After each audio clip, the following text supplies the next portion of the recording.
코딩만 테스트하는 게 과연 이 소프트 개발을 평가한다고 할 수 있을까? 이런 코딩 대회 같은 데서 좋은 성적을 거두지 않은 분들 중에서도 훌륭한 개발자들도 많다. 여러분이 이제 이런 걸 몇 번 도전해 봤는데 실패했다고 해서 좌절할 필요는 없는 것 같아요.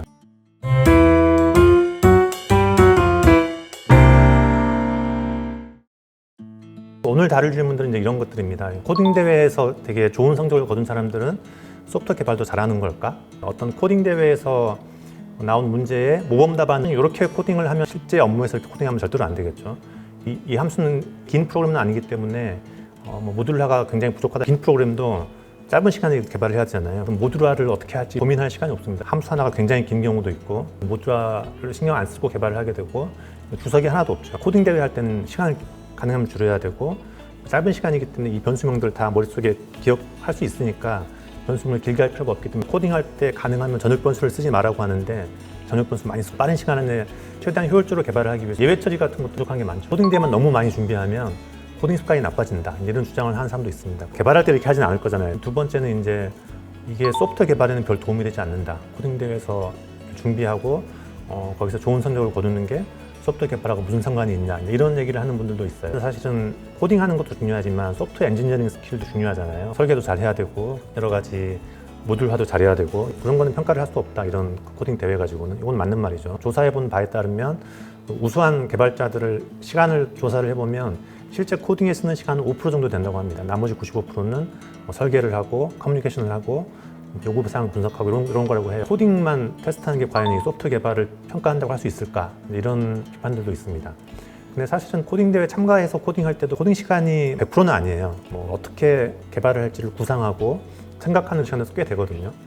알고리즘을 결국 잘 짜는지를 겨루는 대회인데 알고리즘 개발 능력이 실제 개발에 도움이 되는 거냐 이런 질문을 하시는 분들도 있어요. 저희가 개발하는 소프트웨어들이 제품에서 잘 돌면 되는 거지 최저가를 해보겠다 이런 게 꼭 필요한 경우도 있는데 대부분의 경우 크게 도움이 안 되는 경우도 사실 많죠.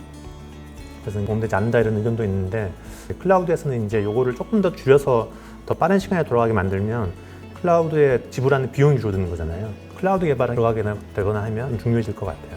축구랑 비유해서 설명을 해보면 어떨까? 축구를 잘하려면 여러 가지 스킬이 필요하잖아요. 드리블도 잘해야 될 거고 슈팅 능력, 태클 능력도 필요할 거고 수비수 같으면 패스를 잘해야 될 거고 마찬가지로 소프트 개발자들도 굉장히 많은 여러 가지 다양한 스킬들이 필요하잖아요. 그러니까 프로그래밍 컨테스트에서 평가하는 능력은 바로 이 알고리즘 구현 능력을 평가를 하는 거잖아요. 그럼 슈팅 능력이 정말 좋은 선수가 있어요. 그래서 20번을 쳤는데 19번을 성공시킨 진짜 슈팅만큼은 정말 잘하는 선수가 있는데 이 사람은 좋은 축구 선수일까요? 태어날 때부터 슈팅만 죽으라고 연습해서 골만 잘 넣는데 패스는 하나도 못하고 시야도 굉장히 좋고 막 이런 선수라고 하면 종합적인 축구 선수의 능력으로서는 부족하다고 할 수가 있겠죠. 비슷하게 코딩 대회에서 좋은 성적을 거뒀다고 해서 무조건 좋은 소프트 개발자다라고 단정할 수는 없을 것 같아요.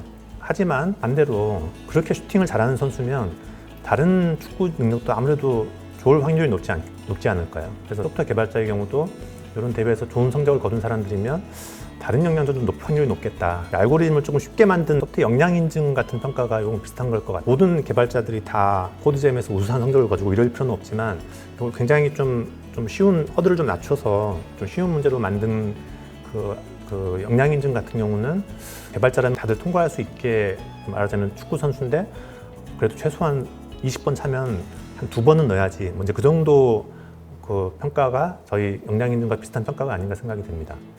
그 다음에 좋은 축구 선수인데 슈팅 능력은 별로인 경우가 있을까? 당연히 있겠죠.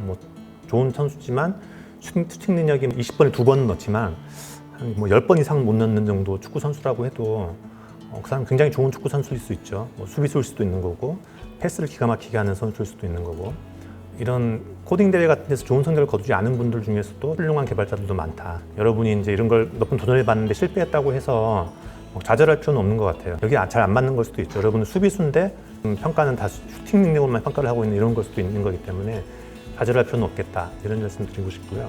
그런데 최근 추세를 보면 각 기업에서는 코딩 테스트를 통한 채용이 매우 증가하고 있죠. 웬만한 회사 들어가려면 다 코딩 테스트 봐야 되고 알고리즘이라는 게 소프트웨어에 여러 가지 그 개발 스킬이 있는데 그 중에서 측정 가능한 거의 유일한 소프트웨어 스킬이다. 다른 스킬과 상관관계가 좀 높을 것 같으니 스킬을 평가할 수 있는 방법이라고 생각하는 것 같아요. 그러면 여러분 도전을 해보겠다고 마음 먹으셨다고 하면 첫 번째 추천 도서부터 말씀드릴 건데 코딩 테스트 준비하는 데 있어서는 딱 두 권의 책만 제일 독보적으로 아주 우수한 책이기 때문에 다른 책은 볼 필요가 없고요. 이것만 보시면 됩니다.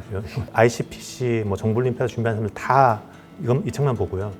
저자가 구종만 씨거든요. 이분이 한국 대학생 프로그래밍 경시대회, 세계대회도 진출했었고, 구글 코드쟁 결승도 몇 차례 진출했었고, 이런 대회에서 많은 좋은 성적을 거뒀던 분이고, 우리 교과서 알고리즘 그런 책과 다르게 매우 실전적으로 잘 적혀 있어요. 코딩 대회를 준비하기에 꼭 필요한 것만 다 적혀 있습니다. 그리고 연습을 해야 되는데, 이건 사이트는 여러 가지 본인들이 코딩 연습할 수 있는 사이트 많잖아요. 그런데 하나 골라서 하시면 되고요. 우리나라 사이트 중에서는 제일 그래도 유명한 게 백준 사이트고요. 그리고 여기 문제수가 3만 문제가 넘게, 문제수가 부족하지 않습니다. 그리고 여기가 또 좋은 게 solve.h라는 사이트에 가보면 이제 백준 사이트에 있는 문제들을 이렇게 분류를 해놨어요. 그래서 롤 티어 등급에 따라 그거 딱 맞춰가지고 브론즈, 실버, 골드, 플래티늄 좀 자기 현재 수준에 맞는 문제만 골라서 이렇게 좀 테스트 해볼 수도 있고요. 제가 보면 저희 코딩 엑스퍼트 정도 선발되려면 골드 정도를 풀면 좀 코딩 엑스퍼트에 좀 들어갈 수 있는 정도인 것 같아요. 여러분이 학교에서 수업 들을 때 데이터 스트럭처나 알고리즘을 되게 재밌게 들었었다. 퍼즐 푸는 걸 되게 좋아한다. 알고리즘 잘할 것 같은 그런 특성을 내가 갖고 있다고 하면 꼭 한번 도전을 해보셨으면 좋겠어요.